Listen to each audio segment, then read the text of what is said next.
আমাদের মুরব্বীদের মাঝে একটা কথা প্রচলিত আছে যে সংসার ভাগ হওয়ার পূর্বে কোনো সন্তান যদি জায়গা জমি কিনে থাকে তাহলে তার প্রত্যেক সন্তানের মাঝে ভাগ হবে। তাদের এই কাজটা কি ইসলামী দৃষ্টিকোণ থেকে সঠিক? এরপরে প্রশ্ন হলো পায়ে স্বর্ণের নূপুর পরা জায়েজ কিনা। এরপরে প্রশ্ন হলো ইমাম মাহদীর আগমনের পূর্বে দুর্ভিক্ষ দেখা দিবে, এ বিষয়ে দলিল সহ জানতে চায়। ইমাম মাহদী আগমনের পূর্বে পৃথিবীর অবস্থা কেমন হবে? অভিভাবক মেয়েকে দিয়ে ডিভোর্স দিলে পুনরায় ওই স্বামীর সাথে সংসার করতে পারবো কিনা তা দলিল সহ জানতে চাই। এরপরে প্রশ্ন হলো ফজর ও মাগরিবের পর ঘুমালে কি কি ক্ষতি হয়? অনেকে আজান দেওয়ার আগে কোরআন তেলাওয়াত ও গজল এসব করে থাকে, এটা কি সঠিক?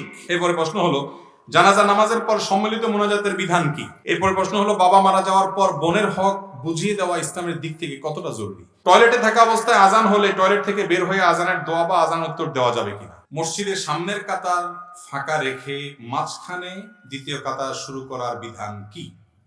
সুন্দর একটি প্রশ্ন। অনেক মসজিদে দেখবেন আমাদের মুসল্লি ভাইয়েরা, মুক্তাদি ভাইয়েরা, আমরা জামাত চলাকালীন সময় চলে যাই, সামনের কাতারে ডান পাশে বাম পাশে এখনো জায়গা ফাঁকা আছে, আরো 2-4 জন দাঁড়াইতে পারবে, এর মধ্যে দ্বিতীয় কাতার শুরু করে অনেকে। আছে না নাই? আপনাদের এলাকায় আছে এরকম লোক? যারা এই কাজটা করেন অনেকে এটা এই জন্য করেন যে প্রথম কাতারের ওই কোনা পর্যন্ত যেতে যেতে ইমাম সাহেবকে আর ধরা যাবে না। ইমাম সাহেবকে যাতে রুকুর মধ্যে ধরা যায়, বিশেষ করে ইমাম রুকুতে গেলে তামাশা দেখা যায় বেশি, তাই না? যে ইমাম রুকুতে চলে গেছে, এখন যদি আমি যেতে যেতে ওই সামনের কাতারের ডান বা বাম কোনা পর্যন্ত যাই, ততক্ষণে ইমাম সাহেব বেচারা উঠে যেতে পারে, আমার রাকাতটা মিস হয়ে যাবে। এটা যাতে মিস না হয় জন্য দৌড় দিয়ে যায় আর দ্বিতীয় রাকাতে দ্বিতীয় কাতারে মাঝখানে বা কোনো এক জায়গায় দাঁড়ায় যায়। আছে না নাই? খুব খারাপ একটা অভ্যাস, খারাপ একটা রোগ। নবী করিম সাল্লাল্লাহু আলাইহি সাল্লাম বলেছেন, যখন জামাত শুরু হয় তখন তোমরা দৌড় দিবে না। ফামশু ওয়া আলাইকুম বিসাকিনা, তখন তোমরা এমন ভাবে জামাতের দিকে হাঁটবে যেন তোমাদের উপরে সাকিনা, তোমরা প্রশান্ত চিত্তে তোমরা না আপনার হাঁটবে, অর্থাৎ ধীরে ধীরে ধীরস্থিরতার সাথে সুকুনের সাথে তোমরা যাবে, তাড়াহুড়া করে যাবে না। কেন তাড়াহুড়া করা যাবে না? আল্লাহর ইবাদতে শামিল হতে যাচ্ছেন, যদি আপনি জোর দিয়ে যান, হাঁপাইতে হাঁপাইতে যান, তো আপনার মনোযোগ নষ্ট হবে নামাজের মধ্যে, আপনি পড়ে অ্যাক্সিডেন্ট করতে পারেন। ধীরস্থিরতার সাথে যাবেন। গুরুত্বপূর্ণ কোনো ব্যক্তির সাথে, একজন এমপির সাথে সাক্ষাৎ করতে গেলে আপনি দৌড় দিতে দিতে হাঁপাইতে হাঁপাইতে যায়, হাঁপাইতে হাঁপাইতে তার সামনে ঢুকবেন, যাওয়ার আগে কত পরিপাটি হবেন, সব ঠিকঠাক করবেন, পোস্টপাস দিবেন, সব ঠিক আছে কিনা, এরপর ঠান্ডা মাথায় প্রবেশ করবেন। ঠিক না ঠিক? তো আল্লাহর দরবারে যখন যাবেন এরকম দৌড় দিবেন না। অনেকে দৌড় দেয় জামাত ধরার জন্য, যে রুকু যাতে মিস না হয়ে যায়, জামাত যাতে মিস না হয়। এই জন্য নবীজি বলেছেন, ফামা আদরাকতুম ফাসাল্লু ওয়া মা ফাতাকুম ফাতিম্মু, আস্তে আস্তে হাঁটলে যদি ইমাম সাহেব উঠে যায়, রুকু থেকে উঠে যাক, একটা রাকাত মিস হয়ে যায়, যাক, যতটুকু পাও ততটুকু পড়বা। ওই রাকাত ধরার জন্য এত জোরে দৌড় দিবা না। রাকাত ধরার যদি এত ভালো আগ্রহী থাকে তাহলে আগে আসো নাই কেন? কথা কি বুঝাতে পারছি? তো যারা পরে এসে কাতারের মাঝখানে দাঁড়ায় যান, সামনে ডানে বামে ফাঁকা রাখেন, তাদের নামাজের মধ্যে ত্রুটি থেকে যায়। নামাজ হয়ে যাবে, ফরজ আদায় হয়ে যাবে, কিন্তু ত্রুটি থেকে যায়। কারণ নবী করিম সাল্লাল্লাহু আলাইহি সাল্লাম স্পষ্টভাবে বলেছেন, আতিম্মুস সাফফাল আউয়াল সুম্মা আল্লাযী ইয়ালি, তোমরা প্রথমে সামনের সফ পূরণ করবে, ওইটা পূর্ণ হয়ে গেলে তারপরে দ্বিতীয়টা পূরণ করবে। এবং তিনি বলেছেন, লা তাদাউল ফুরজাত বা লা তাদারুল ফুরজাত লিশ-শাইতান, কাতারের মধ্যে শয়তানের জন্য জায়গা রাখবা না, ওটা ফিল আপ করবে, তারপরে সামনে পরবর্তীতে পিছনের দিকে আসবে। এই জন্য ভাইয়েরা আমার, কখনো এই কাজ করা যাবে না।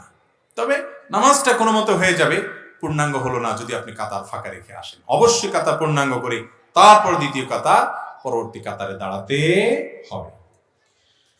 এরপরে প্রশ্ন হলো, ইমাম মাহদীর আগমনের পূর্বে দুর্ভিক্ষ দেখা দিবে, এ বিষয়ে দলিল সহ জানতে চায়। ইমাম মাহদী আগমনের পূর্বে পৃথিবীর অবস্থা কেমন হবে? ভাইরা আমার, কিয়ামতের আলামত সময়ের মধ্যে থেকে একটি হলো ইমাম মাহদীর আবির্ভাব ঘটবে, প্রকাশ ঘটবে। ইমাম মাহদী এমন একজন মানুষ যার নাম হবে আমাদের নবী করিম সাল্লাল্লাহু আলাইহি সাল্লামের অনুকরণে, এবং তিনি পৃথিবীতে আত্মপ্রকাশ ঘটাবেন। আল্লাহ তাআলা তার আত্মপ্রকাশ ঘটাবেন কখন, কোন সময়টাতে, পৃথিবীর অবস্থা কি হবে, এ সম্পর্কে হাদিসে যে বিবরণ এসেছে তার একেবারে সংক্ষিপ্ত সার বলতে গেলে, তার আসার আগে পৃথিবীতে দিন দুনিয়া থেকে বিদায় হওয়ার উপক্রম হবে, মানুষের ভিতরে দিনদারি থাকবে না। আস্তে আস্তে দুনিয়া সেদিকেই যাচ্ছে, ঠিক না ঠিক? মসজিদে মুসল্লি নেই, কিন্তু খেলার জন্য উন্মাদনার লোকের অভাব নাই। ভাইরা আমার, তার দুনিয়াতে আগমনের আগে পৃথিবী জুলুমে পরিপূর্ণ হয়ে যাবে। এই পরিমাণ জুলুম হবে যে পৃথিবীতে ন্যায় বিচার বলতে কিচ্ছু থাকবে না। জোর যার মুল্লুক তার, এটা গোটা দুনিয়ার রন্ধ্রে রন্ধ্রে প্রতিষ্ঠিত হয়ে যাবে। অনেকটা শুরু হয়ে গেছে না? দেশে বিদেশে দুনিয়াতে সারা পৃথিবীতে আজ যাদের গায়ে জোর আছে তারা যা বলে সেটাই নীতি, ঠিক না ঠিক? ইউরোপিয়ানদের গায়ে জোর আছে, তারা যা বলে ওইটাই নীতি। আমেরিকানদের গায়ে জোর আছে, তারা যা বলে সেটাই নীতি। আজ দুর্বলদের কোনো না কথার দাম আছে, না আদর্শের দাম আছে, না তাদের কোনো অধিকার আছে, ঠিক না ঠিক? আমার এক বন্ধু, তিনি ডেনমার্কে থাকেন, আমাকে একবার বললেন, ভাই আমার কাছে অদ্ভুত লাগে যেই তথাকথিত উন্নত বিশ্বের মানুষেরা আমাদেরকে সবক শিখায়, মানবতা শিখায়, আদর্শ শিখায়, তারা আমাদের চাইতে অনেক উন্নত, আমাদেরকে শিক্ষিত বলে আমরা তাদেরকে মনে করি, এবং তাদেরকে অনেক ক্ষেত্রে আমাদের দেশের মানুষেরা অন্ধের মতো মানে যে তারা আদর্শবান, তারা সভ্য, তারা নাকি ভদ্র, তারা নাকি উন্নত। বলে যে একটা এক্সাম্পল নেন, যখন লিবিয়া এবং সিরিয়া, বিশেষ করে সিরিয়ার মুসলমানরা যখন নিজেদের দেশে থাকতে পারছেন না, যুদ্ধ পরিস্থিতিতে ইউরোপের দিকে পাড়ি জমাতে লাগলো, তিনি বলেন যে আমার দেশের বর্ডার ক্রস করে যাতে জার্মানি বা কোনো দেশ তাদেরকে আশ্রয় দিতে চাচ্ছে, সেখানে যেন যেতে না পারে, সেজন্য নানামুখী প্রতিবন্ধকতা সৃষ্টি করা হয়েছে, ট্রেন বন্ধ করে দেওয়া হয়েছে। আবার যখন ইউক্রেন রাশিয়া যুদ্ধ শুরু হলো, এখন ইউক্রেনিয়ান যারা আছে তারা যদি কোনোভাবে এই বর্ডারে প্রবেশ করতে পারে, তাদের আশ্রয় প্রশ্রয়, তাদের সুবিধার জন্য যা দরকার সব তো বটেই। ওই ভাই বললেন যে স্কুলে ভর্তি পর্যন্ত আমাদেরকে বলা হয়েছে যে যারা এখানে বসবাস করে তাদের বাচ্চাদের পরে আগে ইউক্রেনিয়ান বাচ্চাদের ভর্তি হবে, তাদের অগ্রাধিকার। অর্থাৎ শরণার্থী হিসেবে যখন মুসলমান গেছে তখন নীতি একটা, আর যখন অমুসলমান গেছে তখন নীতি আরেকটা। এ হলো তাদের মানবতা। এইরকম মানবতার সবক প্রতি শব্দে শব্দে পাবেন। ফিলিস্তিনি বাচ্চারা কাঁদে, তাদের মানবতা তখন কাঁদে না। আর অন্য কোন জায়গার একটা কুকুরও যদি কাঁদে, একটা বিড়ালও যদি কাঁদে, সকল টিভির ক্যামেরা সেখানে কাঁদাকাঁদি শুরু করে, ঠিক না ঠিক? ভাইরা আমার, এইরকম জুলুম, এরকম অবিচার, এরকম গরমিল গোটা দুনিয়াতে শুরু হয়েছে, দিন দিন বাড়ছে। এটা বাড়তে বাড়তে যখন চরমে পৌঁছে যাবে, পৃথিবীর কোথাও ন্যায় বিচার বলতে কিচ্ছু থাকবে না, তখন ইমাম মাহদির আত্মপ্রকাশের সময় আসবে। মানুষ হতাশ যখন হবে, মানুষ নেতৃত্ব খুঁজবে, তখন ইমাম মাহদির আত্মপ্রকাশের সময় ঘনিয়ে আসবে। আল্লাহ রাব্বুল আলামিন তার আত্মপ্রকাশের আগে দাজ্জাল পাঠাবেন। দাজ্জালের অত্যাচার অবিচার চলবে, তার ফিতনা চলবে, যে ফিতনায় পতিত হয়ে অনেকেই দাজ্জালকে আল্লাহ মনে করে ঈমান হারা হবে। অনেক জাঁকজমকপূর্ণ দুনিয়া হবে এবং অনেক চমক সে দেখাবে। আজ পৃথিবীতে বহু চমক দেখে আমাদের অনেক মুসলমানের সন্তান বেঈমান হচ্ছে কি হচ্ছে না? বিজ্ঞানের চমক দেখে, এই চমক দেখে, সেই চমক দেখে আল্লাহর বিরুদ্ধে দাঁড়ায় যায়, আল্লাহর ব্যাপারে সংশয় সৃষ্টি হয়ে যায়। নবী করিম সাল্লাল্লাহু আলাইহি সাল্লাম ভবিষ্যৎবাণী করেছেন এগুলো হবে। তো এরকম পরিস্থিতি হবে ভাইরা আমার। এমন কি দুর্ভিক্ষ দেখা দিবে কয়েক বছর, কোন বর্ণায় 3 বছরের কথা, কয়েক বছরের কথা বিভিন্ন বর্ণায় আসছে যে ইমাম মাহদির আত্মপ্রকাশের আগে পৃথিবীতে এরকম দুর্ভিক্ষ দেখা দিবে। এরপর আল্লাহ তাআলা ইমাম মাহদির আত্মপ্রকাশ ঘটাবেন, তিনি লড়াই করবেন দাজ্জাল এবং দাজ্জালিপনার বিরুদ্ধে, এবং আল্লাহ তাআলা তাকে এমন একটা শাসন দিবেন যে শাসনে আল্লাহর পক্ষ থেকে বারাকা আসছে, আসমান থেকে বারাকা আসছে, সবকিছুতে বরকত আছে। পৃথিবীতে আবার তিনি ইনসাফ এবং নিষ্ঠা দিয়ে পুরো পৃথিবীকে পরিপূর্ণ করবেন। ইমাম মাহদী আসবেন এবং তার আবির্ভাব হবে। বিভিন্ন হাদিস থেকে এটি সন্দেহের আলোকে সন্দেহাতীত ভাবে এটি প্রমাণিত। অতএব আল্লাহ তাআলা আমাদের সকলকে ইমাম মাহদী আসা পর্যন্ত যদি আমরা বেঁচে থাকি, তার কাতারে শামিল হওয়ার তৌফিক দান করুন। অভিভাবক মেয়েকে দিয়ে ডিভোর্স দিলে পুনরায় ওই স্বামীর সাথে সংসার করতে পারবো কিনা তা দলিল সহ জানতে চাই। কোন অভিভাবক যদি তার মেয়েকে জোরপূর্বক তালাক নেওয়ায়, অনেক সংসার আছে এরকম, আছে না নাই, যে বাপমা জোর করে মেয়েরে বলে তুই এর ঘর করতে পারবি না, এখন তালাক নিয়ে চলে আয়। কোন ক্ষেত্রে যৌক্তিক হতে পারে, কিন্তু অনেক সময় অযৌক্তিক ভাবে বাপমা নিজের বুদ্ধি বিবেকের কারণে হয়তো অন্য কোনো দিকে টান আছে, বা চুলোর থেকে নুন খসছে, দেখা দেখি নাই বদমেজাজ, তারা মেয়েকে নিয়ে আসে। তো যদি জোরপূর্বক তালাক নেওয়ায় মেয়েকে দিয়ে, দেখতে হবে তালাকটা শরীয়ত সম্মতভাবে কার্যকর হয়েছে কিনা, কিভাবে মেয়ে তালাক প্রয়োগ করেছে, তালাকে অর্পিত তালাক যেটা কাবিন নামাতে 18 নম্বর কলামে লেখা আছে সেটা প্রয়োগ হয়েছে কিনা, এটা বিদগ্ধ আলেম মুফতিকে দিয়ে ওই কাগজ অ্যানালাইসিস করাইতে হবে, দেখতে হবে যে এটা হয়েছে কিনা। যদি হয়, শর্তগুলো পাওয়া যায়, তাহলে তালাক হতে পারে, আবার নাও হতে পারে। এটা এক কথায় বলা যাবে না। এই জন্য তালাকের মাসআলা এই ধরনের সংক্ষিপ্ত প্রশ্নোত্তরের সেশনে দিবেন না। তালাকের কোনো ঘটনা ঘটলে কোনো ভালো মুফতির কাছে, ভালো কোনো ফতোয়া বোর্ডের কাছে, ভালো কোনো আলেমের কাছে গিয়ে বিস্তারিত বলে ওই তালাকনামার কাগজে কি লেখা ছিল, কাবিননামা কি লেখা ছিল, সেটা পাওয়া গেছে কিনা, শর্ত হয়েছে কিনা, সব ঠিকঠাক হয়েছে কিনা, তালাক হয়েছে কিনা, তারপরে নিশ্চিত হবেন। এরকম আমরা আলাদা করে বলতে পারবো না। তবে হ্যাঁ, যদি যথাযথ নিয়মে অর্পিত তালাক বা তালাকের তাফবিজ ওই মেয়ে নিজের প্রতি নিজে গ্রহণ করে, তাহলে ডিভোর্স হতে পারে। ওই অভিভাবক ফুসলাইছে কিনা, বুঝাইছে কিনা, সেটা দেখার বিষয় না।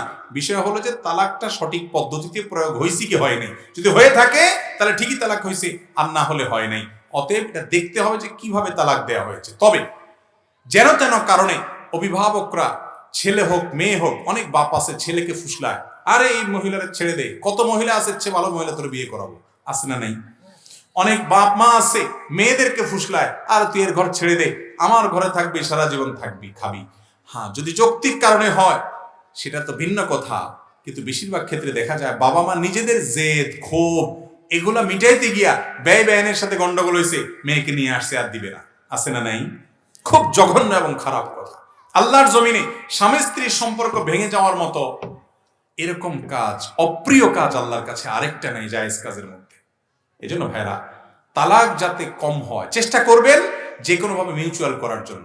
আমি প্রায় বলার চেষ্টা করি, দাম্পত্য জীবনে একটা সংসার যখন নতুন করে জোড়া লাগে, একটা ছেলে একটা মেয়ে নতুন সংসারে যায়, নানান গরমিল শুরু হয়। যদি বেশি বেলাইন হয়, তাদেরকে সোজা করার চেষ্টা করেন বিভিন্নভাবে। কখনো সোজা হবে বলে মনে হয় না, ভবিষ্যৎ অন্ধকার, তাহলে তালাকের চিন্তা করেন আলেমদের সাথে পরামর্শ করে। কিন্তু যেন তেন কারণে তালাকের কথা বলিয়েন না ভাই। টুনটান একটু হয়, এরপর আস্তে আস্তে এগুলো ঠিক হয়ে যায়। ছেলে মেয়ে হলে, সংসার ভারী হলে ধীরে ধীরে ঠিক হয়ে যায়। ধৈর্য ধারণ করতে হবে। ইমানদার কখনো বেসবর হবে না। এই জন্য যেন তেন কারণে ছেলে মেয়েকে দিয়ে তালাক দেওয়াবেন না। এরপরে প্রশ্ন হলো, ফজর ও মাগরিবের পর ঘুমালে কি কি ক্ষতি হয়? ফজর এবং মাগরিবের পরে ঘুম ইসলামের দৃষ্টিতে কোনো প্রশংসনীয় ঘুমের সময় নয়। ফজরের সময় যদি কেউ ঘুমায়, ফজরের পর, ফজর পড়ে, এতে বড় কোনো গুনাহ হবে না, কোনো গুনাহ হয়ে যাবে ব্যাপারটা সেরকম না। কিন্তু এটা অনুত্তম, অনুচিত। কারণ এই ফজরের পরের টাইমটা দোয়া কবুলের সময়, জিকিরের সময়। নবী করিম সাল্লাল্লাহু আলাইহি ওয়াসাল্লাম সময় দোয়া জিকির করতেন। একান্ত আপনার অফিসে ডিউটি আছে, রাত্রে দেরিতে শুয়েছেন কোনো কারণে, ফজরের পরে আপনার ঘুমাইতে হবে, ঘুমান। অন্তত ফজরের পরে সূর্য ওঠা পর্যন্ত অপেক্ষা করে এশাকের সালাতটা পড়ে তারপরে অন্তত ঘুমান। কথা কি বুঝাতে পারছি? নবীজি সাল্লাল্লাহু আলাইহি ওয়াসাল্লাম দোয়া করছেন, আল্লাহুম্মা বারিক লি উম্মতি ফি বুকুরিহা, আল্লাহ আমার উম্মতের জন্য সকালের সময়টাতে বরকত দিয়েন। তো আপনি ওই টাইমে যে কাজ করবেন এটাতে বরকত হবে, আমল করবেন, কোন একটা কাজ করবেন, ঘুমায় অলস সময় কাটাবেন না। যদি কোনো কারণে আপনি ঘুমায় পড়েন, শরীরটা খারাপ লাগছে, বা পরে আর ঘুম আসবে না, বা আপনার অফিস ডিউটি আছে, এতে বড় কোনো গুনাহ হবে না, ঘুমান। কিন্তু মাগরিবের পরে ঘুমটা যথাসম্ভব অবশ্যই পরিহার করতে হবে। কারণ নবী করিম সাল্লাল্লাহু আলাইহি সাল্লাম কানা ইয়াকরাহুন নাওমা ক্বাবলাল ইশা ওয়াল হাদিস বাদা, নবীজির অভ্যাস ছিল তিনি এশারের আগে, মাগরিবের পরে ঘুমানোটাকে অপছন্দ করতেন, আর এশারের পরে কথা বলা অপছন্দ করতেন। আর আমাদের স্কেল উল্টা হয়ে গেছে, আমরা এশারের পরে আড্ডা মারতে সবচেয়ে বেশি পছন্দ করি, ঠিক না? ঠিক। এশারের পরে নবীজি কথা বলা অপছন্দ করতেন, দ্রুত শুয়ে পড়ো, তাহলে তাড়াতাড়ি কি হবে, ওই ফজর পড়া আসান হবে, রাত্রে ঘুমটা ভালো হবে, স্বাস্থ্যটা ভালো থাকবে। কিন্তু আজ এশার পরে আমাদের আড্ডা আরো বেশি জমে। এই জন্য ভাইরা, মাগরিবের পরে ঘুমটা মাকরুহ, অনুচিত, এটা উচিত না। হ্যাঁ, কারণ শরীর খারাপ, কোনো কারণে অসুস্থ কোনোদিন, ভিন্ন কথা। কিন্তু মাগরিবের পরে ঘুমানো উচিত না। বিশেষ করে মাগরিবের পরে শুলে অনেক সময় এশার পড়া হয় না। এই জন্য মাগরিবের পরে ঘুমটা মাকরুহ এবং অনুচিত। এরপরে প্রশ্ন হলো, যে বাড়ি স্ত্রীদের কথা মতো চলে, সে বাড়ির সম্বন্ধে জানতে চাই। গ্রামাঞ্চলে ভাই অনেক ঘরে ঘরে এই প্রশ্ন, যে মহিলার কথা বলে সংসার চলে, এই সংসারে কোনো কল্যাণ হবে না। আপনারা শুনছেন এসব কথা? যে কোনো পুরুষ মহিলার কথা শুনে, তো দেখা যায় আশেপাশে সব লোক ফিস করে ফিস বলে যে ওর অভ্যাস খারাপ বউর কথা শুনে। তো বউর কথা শোনা কি ভালো না খারাপ, আপনারা কি বলেন? বউর কথা শোনা কি ভালো না খারাপ? অর্ধেক অর্ধেক হয়ে গেছে। যারা মনে করেন বউর কথা শোনা খারাপ তারা হাত তোলেন। এবার ভয় পেয়েছে সব, প্রজেক্টর আছে, বউরা দেখে ফেলবে, মহিলারা আছে প্যান্ডেলে, ভালো সব বউ ভক্ত স্বামী মাশাআল্লাহ। ভাইরা আমার, বউ যদি ভালো কথা বলে সেটা শোনা ভালো, খারাপ কথা শুনলে সেটা শোনা কি খারাপ। অনেক আছে যে স্বামী বউর কথা শুনলে তারে আর সমাজের লোক দেখতে পারে না, বাপ মা দেখতে পারে না, ভাই বোন দেখতে পারে না, আশপাশে কেউ দেখতে পারে না, বলে আমার অভ্যাস খারাপ শুধু বউর কথা শুনে। সমস্যা কি বউর কথা শুনলে? বউ যদি ভালো কথা বলে সেটা শুনলে কোনো অসুবিধা, হ্যাঁ, বউ যদি কুবুদ্ধি দেয় সেটা শোনা যাবে। অনেক পুরুষ আছে, বউ যদি বলে ডাইনে যাও সে যাবে বামে, বউ যদি বলে দাঁড়াও সে বলে না তুই দাঁড়াতে বলছিস কেন, তাহলে বসেই যাও। এরকম কিছু রোগ আছে না? আবার কিছু পুরুষ আছে বউয়ের কথা এত উঠবস করে যে বউ যা বলবে তা, এখন আস্ত রাত বউ যদি বলে দিন বলবো হ দিন। এরকম কিছু অতিরিক্ত বউ ভক্ত লোক আছে না নাই? এগুলো মেরুদণ্ডহীন। বউ কেন, পৃথিবীর সব মানুষের বেলা একই কথা প্রযোজ্য। ভালো কথা বললে শুনতে অসুবিধা নাই, খারাপ কথা বউ কেন বাপমা বললেও শোনা যাবে। বউ যদি আপনারে বলে তোমার ভাইটাকে এত টাকা পয়সা দাও কেন, এত সেবা যত্ন কেন করো, তোমার ছেলে মেয়ে কি করবে, সে কিচ্ছু করবে না, নিজের সরকার তেল দাও, বউ যদি এটা ফুসলায়, শুনবেন না শুনবেন না? শুনবেন না শুনবেন না? শুনবেন না? সব চালাক মানুষ মাশাআল্লাহ। শুনবেন না। কেন শুনবেন না? কারণ নবীজি সাল্লাল্লাহু আলাইহি ওয়াসাল্লাম বলেছেন, মান সাররাহু আন ইউবসাতা লাহু ফি রিজকিহি আও ইউনসা লাহু ফি আসারিহি ফালইয়াসিল রাহিমা। যে ব্যক্তি চায় আল্লাহ তাআলা তার রিজিক বাড়ায় দেখ, তার হায়াত বাড়ায় দেখ, তার জীবনে বরকত দিয়ে দেখ, এটা যে চায় সে যেন রক্ত সম্পর্কীয় মানুষগুলোর সাথে সম্পর্ক বাড়ায়। তাহলে পুরুষ হোক আর মহিলা হোক, যে তার বাবার সাথে, মায়ের সাথে, ভাইয়ের সাথে, বোনের সাথে, ভাতিজার সাথে, রক্ত সম্পর্কীয় আত্মীয় যারা কাছের ব্লাডের সম্পর্ক যাদের সাথে আছে, এদের সাথে যার যত সম্পর্ক হয়, হাসি খুশি থাকে, সম্পর্ক থাকে, মিল মহব্বত থাকে, যোগাযোগ থাকে, উপকার করে, পাশে দাঁড়ানোর চেষ্টা করে, কিছু না পারলেও হাসি মুখে তার পাশে থাকে, এই লোকগুলোর জীবনে, তার হায়াতে, তার রুজিতে, সবকিছুতে আল্লাহ তাআলা বরকত নাজিল করে। তাহলে বউ যদি বলে যে না বোনের বাড়িতে এত যাওয়া যাবে না, ভাইকে এত কিছু দেওয়া যাবে না, এত মা করা যাবে না, বাপের কথা এত উঠবস করা যাবে না, তাহলে বউয়ের ওই কথা শোনা যাবে। বলতে হবে বউ তোমারে ভালোবাসি ঠিক আছে, কিন্তু আমার রাসূল যা বলছেন তুমি তার উল্টাটা বলছো, অতএব সরি মানতে পারলাম না। পারবেন? যদি মাইর খাওয়া লাগে খাবেন, তারপরেও পারতে হবে। চেষ্টা করবেন না ইনশাআল্লাহ? আর আমাদের বোনরা এখানে প্যান্ডেলে অনেক মহিলা আছেন, আমি তাদেরকে বলতেছি আপনারাও শুনেন। আপনার স্বামী যদি আপনার দেবরের সাথে, আপনার শালিক, আপনার ননদের সাথে, আপনার শ্বশুর শাশুড়ির সাথে সম্পর্ক ভালো হয়, লাভ আপনার। কেমনে লাভ আপনার? স্বামীর জীবনে বরকত হলে লাভ বউর না? স্বামীর রুজিতে বরকত হলে লাভ বউয়ের না?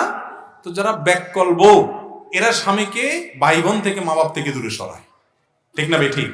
তো বউদের সেই কথা শোনা যাবে। কিন্তু বউ যদি বলে যে ওই লোকটার সাথে চলিও না, লোকটা খারাপ মানুষ, ওই জায়গায় যাইও না, ওই জায়গাটা ভালো জায়গা না, যদি সত্যি সেটা খারাপ হয়, তাহলে বউয়ের সেই কথা অবশ্যই মানতে হবে। ভাইরা আমার, অতএব মহিলার কথা শুনলেই খারাপ, আবার না শুনলেই ভালো এমন কোনো কথা, বিশেষ করে গ্রাম বাংলায় একটা কথা প্রচলিত আছে, বউর কথা শুনলে বলে যে এই ছেলেটা খুব খারাপ, শুধু বউর কথা শুনে, মেয়ে লোকের কথা শুনে। তো মেয়ে লোকের কথা শোনার ভিতরে কোনো ক্ষতি নাই, যদি কথাটা কি হয়, ভালো হয়। অনেকে আজান দেওয়ার আগে কোরআন তেলাওয়াত, গজল এসব করে থাকে, এটা কি সঠিক? আজান একটা ইবাদত। আজান একটা কি ইবাদত? একটু আগে আলোচনায় বললাম, সেইভাবে করতে হবে যেভাবে মুহাম্মদ সাল্লাল্লাহু আলাইহি ওয়াসাল্লাম করেছে। অতএব তার আজানের আগে কোনো গজল তেলাওয়াত এরকম আলাদা কিছু ছিল? আপনি মাইক টেস্টিং করতে পারেন, ঠিক আছে, মাইক ঠিকঠাক আছে কিনা হো হা করতে পারেন, কিন্তু আপনি অনেক জায়গায় দেখবেন আজানের আগে অনেকক্ষণ ধরে এটা পড়ে সেটা পড়ে, দুরুদ পড়ে। আরে ভাই, দুরুদ আজানের পরে পড়া সুন্নত এবং সেটা আজানের সাথে সম্পৃক্ত না। আজানের পরে সবাই ইন্ডিভিজুয়াল দুরুদ পড়বে এবং আজানের দোয়া পড়বে, সেটা হাদিস দ্বারা সাব্যস্ত। কিন্তু আজানের আগে আসসালাতু ওয়াসসালামু আলাইকা ইয়া রাসূলুল্লাহ অনেক এলাকায় আছে। আবার আজানের আগে অনেকে গজল লম্বা আয়াত পড়ে না ভাই, এগুলো কোরআন হাদিসে কোথাও করতে বলা হয়? আমাদেরকে আল্লাহ বলেছেন মা আতাকুমুর রাসূলু ফাখুযুহু, রাসূল সাল্লাল্লাহু আলাইহি ওয়াসাল্লাম তোমাদেরকে যেটা দিয়েছেন সেটাকে ধরো। আপনি একজন মুসলমান হিসেবে খুঁজবেন যে রাসূল সাল্লাল্লাহু আলাইহি ওয়াসাল্লাম আজানের আগে এরকম কিছু করতে বলেছেন কিনা, বলেন নাই তো আমরা কেন করব? মাইক টেস্টিং করতে পারে সেটা তো ভিন্ন বিষয়। ইবাদত হিসাবে করতে হলে হবে কোথায়? নবী করিম সাল্লাল্লাহু আলাইহি ওয়াসাল্লামের হাদিসে অথবা আল্লাহর কালামে। বিদায় এটা করা যাবে না যদি কেউ ইবাদত হিসাবে করে। হ্যাঁ, মাঝে মধ্যে একটু গলা পরিষ্কার করার জন্য করলো, হ্যাঁ একটু মাইক টেস্টিং এর জন্য করলো, সেটা ভিন্ন বিষয়। প্রচলিত মিলাদ পড়া যাবে কিনা, মিলাদ পড়ার সুন্নাহ পদ্ধতি কি? ভাইরা আমার, মিলাদের মধ্যে মূলত দুরূদ পাঠ করা হয়। মিলাদের মধ্যে মূলত কি পাঠ করা হয়? দুরূদ পাঠ করা হয়। মিলাদের মধ্যে মূল যে জিনিসটা আছে সেটা ভালো, সেটা হলো দুরূদ পাঠ। দুরূদ পাঠটা ভালো না খারাপ? কিরকম ভালো জানেন? নবী করিম সাল্লাল্লাহু আলাইহি ওয়াসাল্লাম বলেছেন মান সাল্লা আলাইয়া মাররাতান সাল্লাল্লাহু আলাইহি আশারা, যে ব্যক্তি আমার প্রতি একবার দুরূদ পাঠ করবে আল্লাহ তাআলা তার প্রতি 10 বার রহমত নাযিল করবে। এজন্য ভাইরা আমার, দুরূদ যে যত বেশি পড়তে পারে তার জীবনে তত কল্যাণ হবে। যত পারেন নামাজে, শুধু নামাজের বাইরেও পড়েন। সাল্লাল্লাহু আলাইহি ওয়াসাল্লাম সবচেয়ে সংক্ষেপ দুরূদ, আল্লাহুম্মা সাল্লি আলা মুহাম্মাদ ওয়া আলা আলি মুহাম্মাদ, দুরূদ ইব্রাহিম যেটা নামাজে পড়েন, এটা সবচেয়ে শ্রেষ্ঠ এবং উত্তম দুরূদ নবীজি শিক্ষা দিয়েছেন। নামাজেও পড়বেন, নামাজের বাইরেও পড়বেন এই দুরূদ ইব্রাহিম, এবং অন্য যত দুরূদ আছে বেশি বেশি পড়বেন। দুরূদ পাঠের জন্য সবচেয়ে শ্রেষ্ঠ টাইম হলো বৃহস্পতিবার সন্ধ্যা থেকে নিয়ে শুক্রবার সন্ধ্যা পর্যন্ত, 24 ঘন্টা সবচেয়ে শ্রেষ্ঠ সময়। আর এছাড়া সবসময় পড়বেন। দুরূদ পড়া ভালো জিনিস, কিন্তু মিলাদের নামে যেটা হয় আমাদের দেশে সেটা হলো দুরূদ পাঠের জন্য সবাইকে ডেকে কিছু মানুষ একত্র হয়, একজনের সাথে তালে তালে সুর সুর মিলিয়ে সবাই পড়ে, এরপরে সেখানে আগরবাতি ইত্যাদি জ্বালায়া কিছু হাদিয়া তোফা খাওয়ান দাওয়ান বিতরণ করে এরপরে দোয়া দুরূদ পড়ে সবাই চলে যায়। এটার নাম হলো মিলাদ।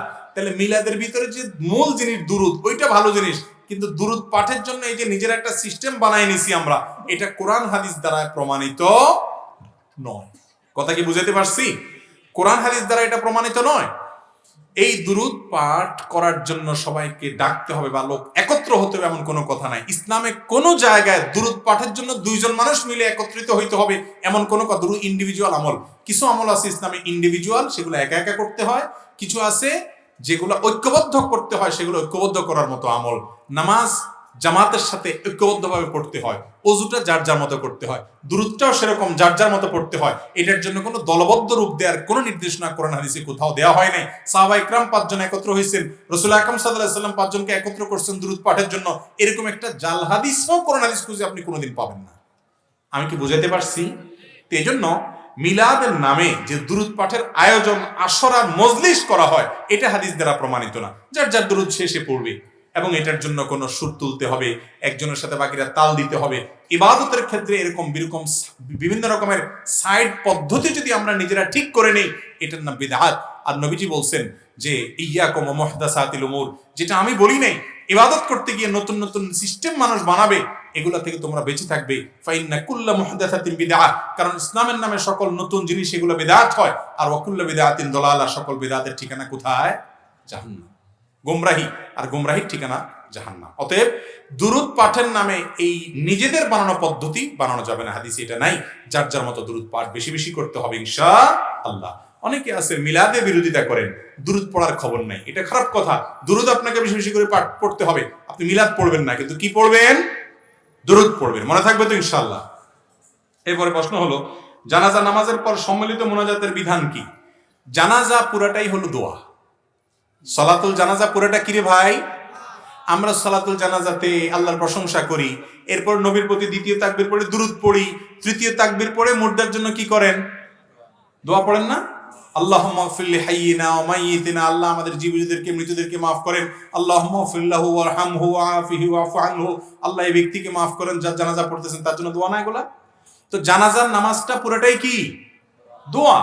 এই জানাজার নামাজের পরে আলাদা করে আবার ইমাম মুক্তাদি সবাই মিলে দোয়া করা কোনো হাদিস দ্বারা প্রমাণিত নয়, এটা বিদআত। এটা ইসলামের নামে নতুন আবিষ্কার, যেটা কোরআন হাদিসে নাই, মূলে নাই, গোড়ায় নাই। তবে একটা দোয়া আছে, সেটা কোন দোয়া? সেটা হলো জানাজা সালাতের পর আমরা তো বেশিরভাগ মানুষ চলে যাই, জানাজার নামাজের পর লাশের পেছনে পেছনে কবরস্থানে যাওয়া বিপুল পরিমাণ সওয়াবের কারণ। জানাজা পড়ে যে পরিমাণ সওয়াব পাবেন উহুদ পাহাড় সম পরিমাণ বা তার চেয়ে দ্বিগুণ আপনি যখন জানাজা পড়ার পরিমাণে কিরাত পরিমাণ সওয়াব পাবেন যখন জানাজা পড়ে লাশের পেছনে পেছনে কবরস্থান পর্যন্ত যাবেন, আল্লাহ তাআলা সম পরিমাণ সওয়াব আপনাকে ডাবল সওয়াব দিবেন। অনেকে কবরস্থানে যায় না, এজন্য জানাজা পড়ার পর লাশ দাফন করার জন্য কোন পর্যন্ত যাবেন? কবরস্থানে পর্যন্ত যাবেন। কবরস্থানে যাওয়ার পর মুর্দাকে যখন মাটিতে রাখা হবে, কবরে রাখা হবে, কবর দেওয়া হবে, কবর দেওয়ার পর এবার কেবলার দিকে ফিরে, পশ্চিম দিকে ফিরে দুই হাত তুলে মুর্দার জন্য দোয়া করবেন যার যার মতো। নবী করিম সাল্লাল্লাহু আলাইহি ওয়াসাল্লাম এই কাজটা করতেন। কি দোয়া করবেন? কারণ নবী করিম সাল্লাল্লাহু আলাইহি ওয়াসাল্লাম একবার দাফন দেওয়ার পর সাহাবীদেরকে বললেন, ইস্তাগফিরু লিআখিকুম ওয়াসালু লাহু সুবাত, তোমরা তোমাদের ভাই যাকে কবরে রাখছো তার জন্য আল্লাহর কাছে মাপ চাও, মাপ চাও, আল্লাহ তুমি তাকে মাফ করে দাও। ওয়াসালু লাহু তাসবীত, এবং তার জন্য দোয়া করো আল্লাহ দুনিয়াতে সে যে ইমানদার ছিল এখন যে মুনকার নাকির প্রশ্ন করবে কবরে, আপনি তাকে সে প্রশ্নের সঠিক উত্তর দেওয়ার, ইমানের উপর অটল থাকার তৌফিক দিয়েন। এ দোয়া করো। এজন্য এ দোয়া করা সুন্নাত, কেবলার দিকে ফিরে যে আল্লাহ তাকে মাফ করে দেন, তাকে ইমানের উপর অটল অবিচল রাখেন, সহি সহি উত্তর সঠিকগুলো জবাব দেওয়ার চেষ্টা যেন করতে পারে সে তৌফিক দান করেন। এই দোয়া করবেন দাফন করার পর কেবলার দিকে ফিরে যার যার মতো। এটা সুন্নাহ দ্বারা সাবেত। কিন্তু জানাজার নামাজের পরে আবার হাত তুলে আলাদা করে দোয়া করা সুন্নাহ দ্বারা সাবেত না, সেটা বিদআত। কথা কি বুঝাতে পারছি? এরপরে প্রশ্ন হলো, পায়ে স্বর্ণের নূপুর পরা জায়েজ কিনা? পায়ের স্বর্ণের নূপুর পরা জায়েজ কিনা? স্বর্ণের নূপুর বা রূপার নূপুর মেয়েরা পায়ে পড়তে পারে, বিশেষ করে নিজের স্বামীকে নিজের সৌন্দর্য প্রদর্শনের জন্য করতে পারে। বাহিরে গেলে যদি এটা প্রদর্শিত হয় অন্যের সামনে এবং পর্দার বরখেলাফ হওয়ার মতো কিছু হয় তো সেটা সর্বাবস্থা না জায়েজ। মৌলিকভাবে মেয়েদের জন্য এটা নিষিদ্ধ কোনো কিছু নয়, অলঙ্কার হিসেবে পড়তে পারে। এরপরে প্রশ্ন হলো, টয়লেটে মেয়েদের মাথার চুল ফেললে গুনাহ হবে কিনা? টয়লেটে মেয়েদের কেন, ছেলেরাও যদি নিজেদের চুল ফেলে, বিশেষ করে কমোডে, আপনার প্যানে, যেখানে ফেললে নাপাকের মধ্যে মানুষের চুল মিশবে, তো সেটা অনুচিত, অনুত্তম এবং ছোট গুনাহের কারণ। কারণ আল্লাহ কোরআনে বলেছেন, ওয়ালাকাদ কাররামনা বানি আদম, আমি আদম সন্তানকে সম্মান দিয়েছি, মর্যাদা দিয়েছি। আদম সন্তানের শরীরের প্রত্যেকটি অঙ্গ আল্লাহর কাছে মর্যাদাপূর্ণ। এজন্য মানুষের শরীরের কোনো অপমান, মানব দেহের কোনো অপমান, মানুষকে অপমান, এমনকি মানুষের চুল নখ এটা অপমানিত হয়, নোংরামি হয় এগুলোর সাথে, এরকম কোনো কাজ করা ইসলামের দৃষ্টিতে প্রশংসনীয় কাজ না। আপনার চুল নখ অতিরিক্ত থাকলে সেগুলাকে হয় কোনো মাটির নিচে দাপন করবেন, আর না হলে কোনো মাটিতে ফেলবেন, যাতে করে সেটা ময়লা, নোংরা, পায়খানা, মলমূত্রের সাথে মিশে গিয়ে না যায়। হ্যাঁ, আপনার অজান্তে গোসলের সময় এক দুটা চুল চলে গেছে, কত কিছু ঝরে গেছে, হয়তো কোনো পশম ঝরে গেছে, সেটা তো আর আপনার নিয়ন্ত্রণে নাই, ওইটার জন্য পেরেশানি নাই। কিন্তু ইচ্ছাকৃতভাবে চুল কেটে নোংরা বা ময়লা জায়গা ফেলবেন না, নখ কেটে ময়লা জায়গা ফেলবেন না। এটা আপনার শরীর যেটা আল্লাহ তাআলা দিয়েছেন, হোক সেটা আপনার অবাঞ্ছিত বা পড়ে যাওয়া, কিন্তু এটাকে অসম্মান হয়ে এমন কাজ করবেন না। যদি কেউ করে এতে বড় বা কাবিরা কোনো গুনাহ হবে না, কিন্তু এটা অনুচিত এবং মাকরুহ। এরপরে প্রশ্ন হলো, মুর্দাকে কবরে কিভাবে রাখা সুন্নাত? এক একজন এক এক কথা বলেন, গুরুত্বপূর্ণ একটা প্রশ্ন। মুর্দাকে কবরে কিভাবে রাখবেন? আল্লাহর সঙ্গে সাক্ষাতের, আখিরাতের যাত্রা একটা মানুষ দুনিয়া থেকে চলে যাবে, তাকে ওই রাখার সময়ও আমরা অনেকে সুন্নাহ পদ্ধতিতে রাখতে পারি না। দোয়া ঠিকই পড়ি, বিসমিল্লাহি আলা মিল্লাতি রাসূলিল্লাহ, বিসমিল্লাহি আলা সুন্নতি রাসূলিল্লাহ, অর্থাৎ আল্লাহর নাম এবং রাসূলের সুন্নাত অনুযায়ী নিয়ম অনুযায়ী রাখলাম। আসলে নিয়ম হচ্ছে উল্টা। কয়েকটা পদ্ধতি আছে ভাই, 3টা পদ্ধতি আছে। এর ভিতরে একটা আছে একেবারে পরিষ্কার ভুল, আর 2টা আছে সঠিক। এর মধ্যে একটা হলো সর্বোত্তম এবং সুন্নাত। সেটা কোনটা? সেটা হলো কবর খনন করার পর, গর্ত করে খনন করলেন মুর্দার জন্য মাপ অনুযায়ী, পশ্চিম পাশের যে কবরের আপনার অংশটা মাটি, ওইটা নিচ দিয়ে একটা সুড়ঙ্গ করবেন, সুড়ঙ্গ। এই সুড়ঙ্গটাকে সুন্দর করে এমন ভাবে করবেন যে সুড়ঙ্গের ভিতরে পোটার লাশটা ঢুকায় দেওয়া যায়। কথা কি বুঝতে পারছি? কবরের পশ্চিম পাশের যে মাটির অংশটা, এই যার নিচ দিয়ে একদম সুন্দর করে সুড়ঙ্গা করে লাশটাকে পুরো সুড়ঙ্গের ভিতরে দিয়ে দিবেন। সুড়ঙ্গের ভিতরে লাশটা দিয়ে এরপরে বাঁশ, অন্যান্য চাটা ইত্যাদি দিয়ে মাটি দিবেন। এটা হলো সুন্নাহ সম্মত। কথা কি বুঝতে পারছি? সবচেয়ে উত্তম এটাই করবেন।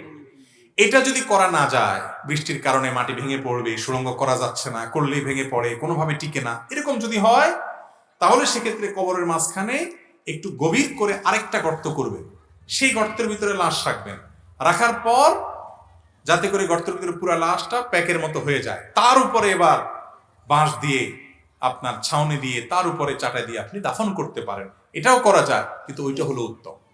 3 নম্বর আরেকটা পদ্ধতি হলো, অনেকে দেখবেন কবরের এমনি পশ্চিম পাশে একটু ঠেলে ধুয়ে বা পূব দিকে একটু ঠেলে ধুয়ে আপনার ওইটার সাথে কোন রকম লাশে একটু কাইট করে ধুয়ে বা চিত করে ধুয়ে ওইটার উপরে বাঁশ দিয়ে দাফন করে দেয়। এটা হলো সুন্নতের খেলাফ। অনেক জায়গায় এরকম দায় সারা কবর দেয়। অতএব একটা মানুষকে কবর দিবেন, আল্লাহর সাথে সাক্ষাতের শেষ যাত্রায় সে চলে যাবে, ওই টাইমেও সুন্নত অনুসরণ করবেন না, এটা ভুল কথা। খেয়াল করা উচিত এগুলো আমাদের। এরপরে প্রশ্ন হলো, বাবা মারা যাওয়ার পর বোনের হক বুঝিয়ে দেওয়া ইসলামের দিক থেকে কতটা জরুরি? ইসলামের দৃষ্টিকোণ থেকে বাবা মৃত্যুর পর বোনের হক বুঝাই দেওয়া আবশ্যক, অত্যন্ত অতীব জরুরি একটি বিষয়। এটা ফরজ। ফরজ 5 ওয়াক্ত নামাজ পড়া যেরকম ফরজ, রোজা রাখা যেরকম ফরজ, হজ করা যেরকম ফরজ, যাকাত দেওয়া যেরকম ফরজ, বাবা মারা গেছেন, মা মারা গেছেন, বাবা বা মায়ের যে সম্পত্তি আছে, ভাই হিসেবে বোন যারা আছেন, কোরআন হাদিসের বর্ণনা অনুযায়ী তাদের যতটুকু হক আছে, জেনে জেনে তাদেরকে এটা বুঝাই দেওয়াটা ওই রকম ফরজ। এটা কোনো দান না, এটা কোনো দক্ষিণা না, এটা কোনো আপনার অনুদান না, এটা কোনো বন্ধের প্রতি অনুগ্রহ না যে দয়া করে তাদেরকে বাবার সম্পত্তি দিলাম। জি না, এটা আপনাদের উপরে আল্লাহর পক্ষ থেকে দেওয়া কর্তব্য। আল্লাহ কোরআনে বলেছেন ফরিদাতুম মিনাল্লাহ, এটা আল্লাহর পক্ষ থেকে নির্ধারণ, আল্লাহর ফরজ, এটার বরখেলাপ করা যাবে না। ম্যাক্সিমাম মানুষ আমাদের দেশে ওয়াজ শুনে, মাহফিলে আসে, জুমা পড়ে, 5 ওয়াক্ত পড়ে, মাথায় টুপি রাখে, দাড়ি দেয়, হয়তো ইসলামও প্র্যাকটিস করে অনেক দিক থেকে মাশাআল্লাহ, কিন্তু বাবা মারা যাওয়ার পর বাবার সম্পদে যে বোনদের অধিকার আছে সেটা ঠিক মতো দেয় না। আছে না নাই? বলেছে আমরা তো বাপ মারে খাওন দিছি, বোনরা তো আর দেয় নাই। খাওন দেওয়া তোমার উপরে ফরজ, তুমি বাপ মার ঘরে জন্ম নিয়েছ, সেটার জন্য তুমি যদি জমি কাটা রাখো, তাহলে তুমি ছেলে হইলা কেন? তাহলে তো আরেকজনও দিতে পারে, এরকম ঠিক না বেটি? মেয়েদের উপরে, তারা পরের সংসার করতে গেছে, তাদের আর্থিক সমতা নাই, যদি না থাকে তাদের উপরে কর্তব্য না, তোমার উপরে ফরজ, তুমি ফরজ আদায় করছো, আল্লাহর কাছে সওয়াব পাবা। সেজন্য বাবার সম্পদ সব রেখে দিবা, বোনকে দিবা না, এটা গুনাহ হবে। বেশিরভাগ ভাইরা এই কাম করেন, বোনদের হক দেন না। শুনে রাখেন ভালো করে, এই ফরজ তরক করে গুনার জন্য কিয়ামতের ময়দানে দাঁড়াইতে হবে। দুনিয়াতে বোনরা কিছু বলবে না, হাসি মুখে থাকবে, বলবে ভাই অসুবিধা নাই, আখিরাতে ঠিকই ধরবে। কেউ কাউকে সেদিন ছাড়বে না। আল্লাহর ভয় থাকলে, কিয়ামতে দাঁড়ানোর ভয় থাকলে অবশ্যই বোনদের হক দিয়ে দেন। বোনদের হক দিলে সম্পদ কমবে না, আল্লাহ বরকত দিবে ইনশাআল্লাহ। কোন পুরুষ মানুষ যদি দ্বিতীয় বিয়ে করে মারা যায়, দ্বিতীয় স্ত্রীর গর্ভে যদি কোনো ছেলে সন্তান না থাকে, প্রথম স্ত্রীর গর্ভে যদি ছেলে সন্তান থাকে, ওই ছেলেদের কি ছোট মার ভরণ পোষণ দেওয়া আবশ্যক? দরকারি প্রশ্ন এবং একটু ক্রিটিক্যাল প্রশ্ন। একজনের 2 স্ত্রী, প্রথম স্ত্রীর গর্ভে সন্তান আল্লাহ তাআলা দিছেন, দ্বিতীয় স্ত্রীর গর্ভে সন্তান দেন নাই, তিনি নিঃসন্তান। এই ভদ্রলোক যদি মারা যান, এক বইয়ের ঘরে ছেলে মেয়ে হয়েছে, এখন এই ছেলে মেয়েরা তাদের যে আপন মা, তার তো ভরণ পোষণ দিবেই, কর্তব্য তাদের। প্রশ্ন হলো ওই সৎ মায়ের ভরণ পোষণ দিতে হবে কিনা? এর উত্তর হলো, সৎ মায়ের উপরে ভরণ পোষণ দেওয়া তাদের উপরে আপন মায়ের উপরে দেওয়া যেরকম ফরজ, এরকম ফরজ না।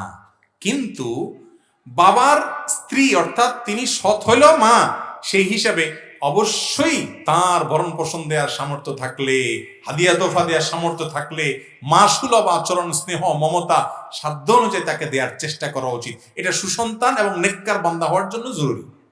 কথা কি বুঝতে পারছি? এখন যদি বলেন যে তাদের উপর যদি ফরজ না হয়, তাহলে মহিলার ভরণ পোষণ কে দিবে? ইসলামে কোনো শূন্যতা নাই, কোনো প্রকার সংকট নাই। এই ভদ্র মহিলার স্বামী মারা গেলে পরবর্তী অভিভাবক, তার বড় ভাই থাকলে, তার বাবা থাকলে, পুরুষদের মধ্যে সিরিয়াল আছে শরীয়তে, তাদের উপর দায়িত্ব চলে যাবে, অবশ্যই তারা পালন করতে হবে। কেউ না করলে রাষ্ট্র এবং সমাজের কর্তব্য হবে। আর এই ছেলে যারা আছেন, মেয়ে যারা আছেন, তারা তাদের সৎমা হইল তার প্রতি সদাচরণ করার চেষ্টা করতে হবে। আমাদের দেশে তো সৎমা মানে হলো যার পিছনে লাগা যায়, ঠিক না? আর সৎ ছেলে মেয়ে মানে হলো ওর পিছনে লাগা ওয়াজিব, ঠিক না? নাম দিছে সৎ মা, সৎ ছেলে। সৎই যদি হয় তাহলে আবার পিছনে লাগা যায় কেমনে? আল্লাহ তাআলা আমাদেরকে হেদায়েত দান করুন। আমরা খুব হিংসুক যে বাবা আরেক বিয়ে করছেন, ওই ভদ্র মহিলা 14 গোষ্ঠীর দিকে তাকানো যাবে না, তার ছেলে মেয়ের দিক তাকানো যাবে না। শয়তান আমাদেরকে নষ্ট করে ফেলছে। আপনার বাবা যদি কোনো ভদ্র মহিলাকে বিয়ে করেন, আপনার ভালো না লাগলেও আপনার বাবার স্ত্রী, আপনার মা, আপন মায়ের মতো মর্যাদা না থাকুক, তিনিও এক প্রকারের মা, অতএব তার প্রতি আপনার সদয় আচরণ করতে হবে। একইভাবে যিনি কারোর দ্বিতীয় বা তৃতীয় বা প্রথম স্ত্রী হয়েছেন, তার স্বামীর অন্য ঘরের সন্তান আছে, তাদের প্রতি শত্রুতা করা যাবে না। আমাদের দেশে সৎ মায়ের সাথে, সৎ সন্তানদের সাথে ভালো আচরণ করে টিকে থাকে, এরকম মানুষ চালনি দিয়ে যদি চালা হয়, হাজার লাখে মনে হয় একজনও পাওয়া কঠিন হবে, তাই না? আল্লাহ তাআলা আমাদেরকে ভালো মানুষ হওয়ার তৌফিক দান করুন। ভালো মন লাগে, কোরআন হাদিস বোঝা লাগে, আল্লাহর গোলামি করতে হয়, যে আল্লাহ যা বলেছেন আমার বুঝে আসুক আর না আসুক আমি করব। আল্লাহ আমাদেরকে আমলের তৌফিক দান করুন। টয়লেটে থাকা অবস্থায় আজান হলে টয়লেট থেকে বের হয়ে আজানের দোয়া বা আজান উত্তর দেওয়া যাবে কিনা? টয়লেটের ভিতরে আছেন, এর মধ্যে আজান শুরু হয়ে গেল, আল্লাহু আকবার আল্লাহু আকবার, মুয়াজ্জিন যখন আল্লাহু আকবার বলে, জবাবে আল্লাহু আকবার বলা সুন্নাত, সওয়াব হয়। এর কারণে মুয়াজ্জিন আজান দিয়ে যে সওয়াব পায়, যারা জবাব দেয় আজানের, জবাব দিয়েও সেরকম সওয়াব আল্লাহ তাআলা তাদেরকে দেন। মুয়াজ্জিনের সমান মর্যাদা না হোক, সওয়াব পায় তাদের মতো। আল্লাহু আকবার মুয়াজ্জিন বললে জবাবে আল্লাহু আকবার বলে। আমরা অনেকে জানি না এটা। মুয়াজ্জিন যখন আশহাদু আল্লা ইলাহা ইল্লাল্লাহ বলে, ওইটা শোনার পর কি বলতে হয়? আশহাদু আল্লা ইলাহা ইল্লাল্লাহ বলতে হয়। মুয়াজ্জিন যখন আশহাদু আন্না মুহাম্মাদুর রাসূলুল্লাহ বলে, তখন জবাবে কি বলতে হয়? আশহাদু আন্না মুহাম্মাদুর রাসূলুল্লাহ বলতে হয়। সাল্লাল্লাহু আলাইহি সাল্লাম পরে বলবে আজানের শেষে, এখানে না। নবী করিম সাল্লাল্লাহু আলাইহি সাল্লাম এটাই শিক্ষা দিয়েছেন। সহিহ মুসলিম খোলেন, হাদিসের কিতাবগুলো খোলেন, দেখবেন তিনি বলেছেন, ইমাম মুয়াজ্জিন যখন আশহাদু আন্না মুহাম্মাদুর রাসূলুল্লাহ বলবে, ফাকুলু আশহাদু আন্না মুহাম্মাদার রাসূলুল্লাহ, তখন তোমরা আশহাদু আন্না মুহাম্মাদুর রাসূলুল্লাহ বলবে। এরপর মুয়াজ্জিন যখন হাইয়া আলাস সালাহ বলবে, হাইয়া আল ফালাহ বলবে, এই দুই বাক্য যখন বলবে, তখন বলবো কি? লা হাওলা ওয়ালা কুওয়াতা ইল্লা বিল্লাহ। এরপরে মুয়াজ্জিন যখন আল্লাহু আকবার বলবে, আল্লাহু আকবার বলবেন, লা ইলাহা ইল্লাল্লাহ বললে লা ইলাহা ইল্লাল্লাহ বলবেন। এরপরে দুরূদ পড়ে আজানের জবাব দিবেন, আল্লাহুম্মা রাব্বা হাযিহি দাওয়াতি তাম্মা। নবীজির সুপারিশ পাবেন কিয়ামতের দিনে। মুয়াজ্জিন আজান দিয়ে যে সওয়াব পেয়েছেন, সেরকম সওয়াব পাবেন ইনশাআল্লাহ। এখন প্রশ্ন হলো, টয়লেটের মধ্যে থাকা অবস্থায় আজান যদি দেয়, তখন কি করবো? উত্তর হলো, তখন জবাব দিবেন না, কারণ টয়লেটের ভিতরে আল্লাহর নাম নেওয়া মাকরুহ, অনুচিত, আল্লাহর নামের অসম্মান, তখন জবাব দিবেন না। বের হওয়ার পর যদি মুয়াজ্জিনের আজান রানিং থাকে, তাহলে এবার আপনি পিছনেগুলা সহকারে বা বাকিগুলো আপনি জবাব দেন এবং দুরূদ পড়ে শেষ করবেন। এরপরে প্রশ্ন হলো, মেসওয়াক ব্রাশ নিয়ে টয়লেটে যাওয়া ঠিক কিনা? মেসওয়াক, ব্রাশ, ওযু এগুলো যথাসম্ভব টয়লেটের বাইরে বেসিনে করবেন। আমাদের দেশে বেশিরভাগ জায়গাতে টয়লেটের বাইরেও ট্যাপ বা বেসিন থাকে কি থাকে না, ওখানে করবেন। যদি কোনো কারণে ওটার ভিতরে করেন, এতে কোনো গুনাহ হবে ব্যাপারটা এরকম না। বিশেষ করে টয়লেটের মধ্যে দুর্গন্ধ থাকে, জীবাণু থাকে, সেখানে আপনি মুখ ঘাসাঘাসি করছেন, মুখের ভিতরে ঢুকাচ্ছেন, বের করছেন, এটা দেখতেও তো রুচির সাথেও তো যায় না। আজকাল এই ঘষাঘষি তো পরের কথা, সারাক্ষণ বসে মোবাইল টিপিও হয়, আছে না নাই? এটা কোনো জায়গা হলো? গন্ধ জায়গা, নোংরা জায়গা, তাড়াতাড়ি করে কাজ শেষ করে বাইর হন না। মোবাইল ছাড়া অনেকে আজ যুবক আছে, আজকাল মোবাইল ছাড়া টয়লেটেই ঢুকে না। দেখাই যায় টিপতে টিপতে ঢুকে, আবার টিপতে টিপতে বাইর হয়। কি পরিমাণ ডাইরেক্ট হয়ে গেছি আমরা, চিন্তা করেন। এই মোবাইলের আসক্তি আমরা মাতাল কি পরিমাণ হয়েছে, যে ডাইরেক্ট হয়ে গেছে, যেখানে সেখানে টিপতে টিপতে যাচ্ছে, আসতেছে।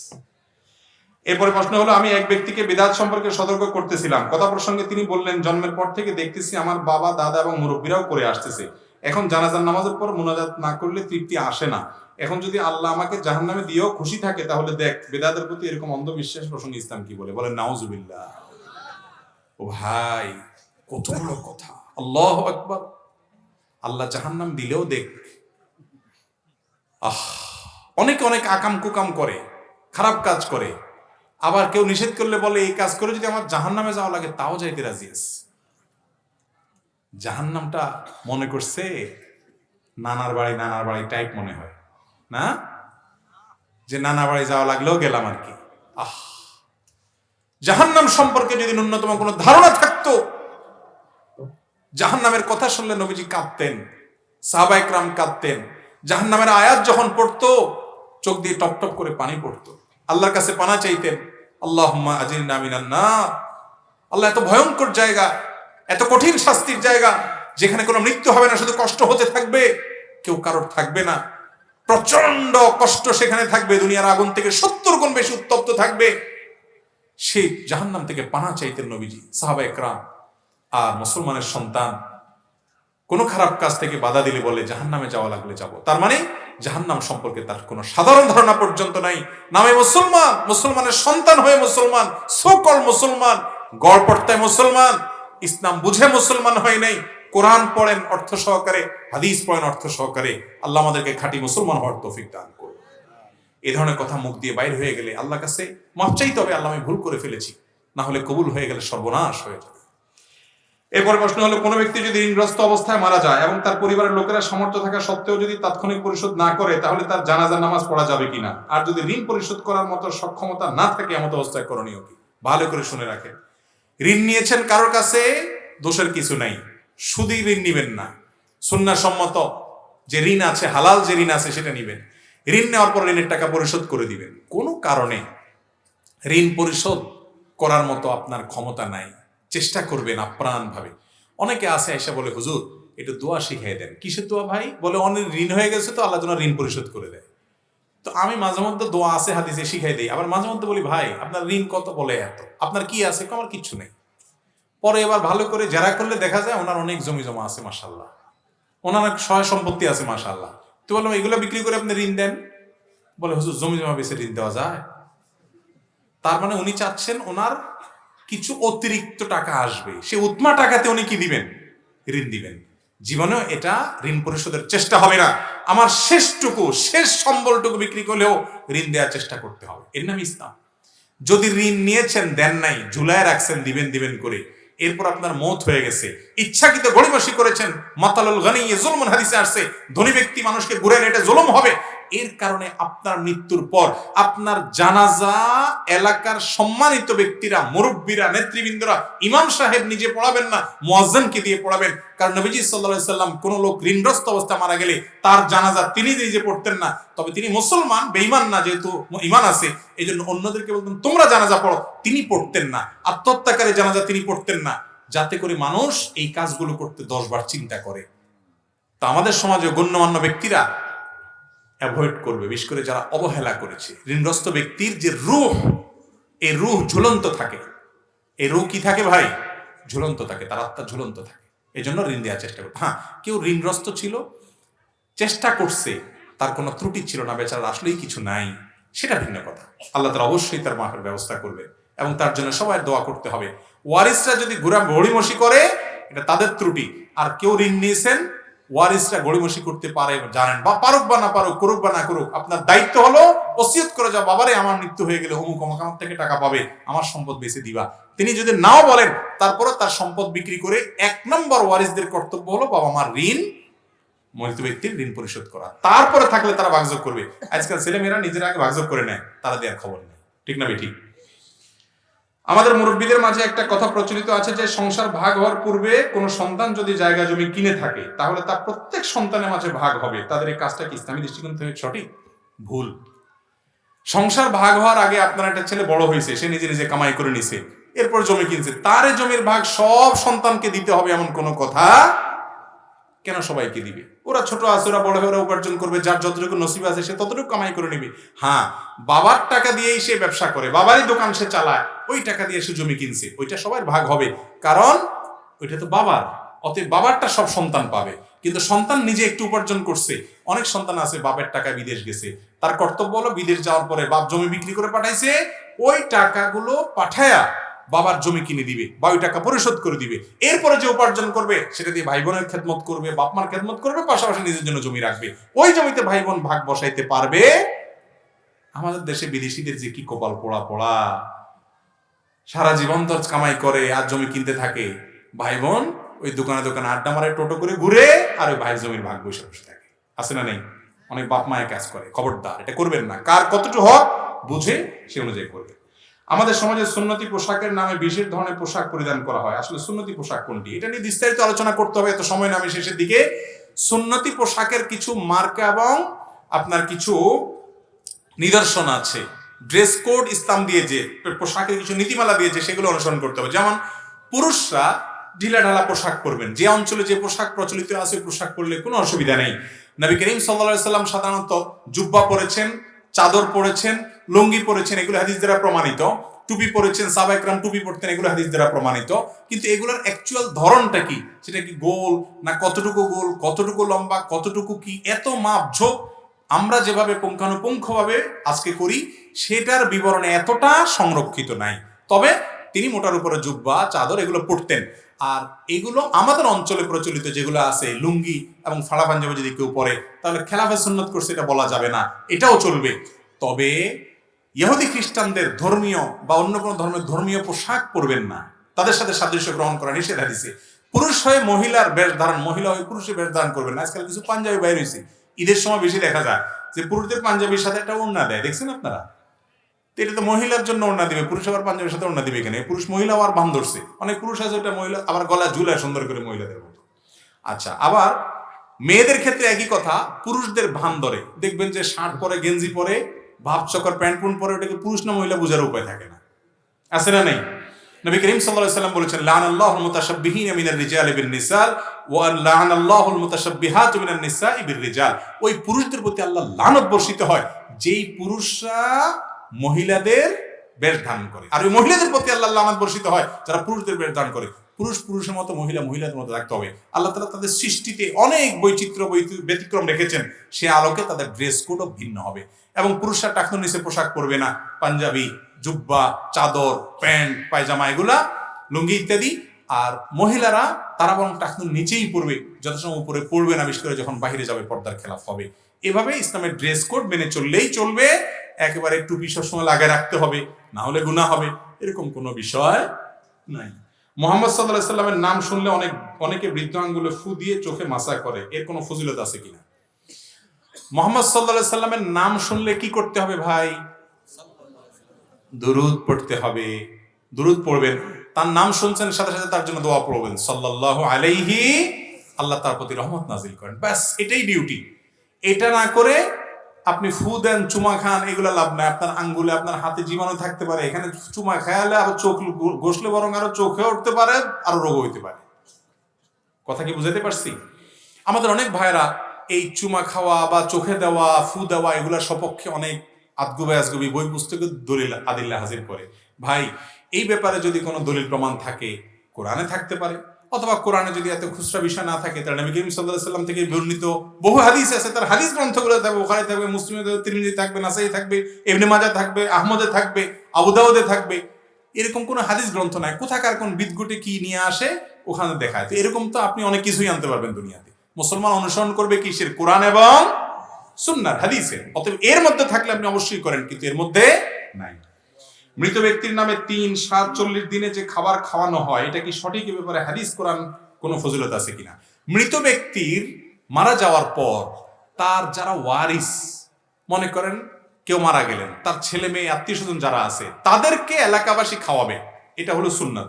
নবী করিম সাল্লাল্লাহু আলাইহি ওয়াসাল্লাম এক সাহাবীর মৃত্যুর পর বলেছেন, তোমরা তার পরিবারের জন্য খাবার তৈরি করো, কারণ তারা বিপদে পড়ছে, তাদের এখন মন খারাপ, রান্না করার পরিবেশ নাই। আমাদের দেশে খাওয়ায় ঠিকই, একবেলা দুবেলা খানা পাঠায়, ঠিক না?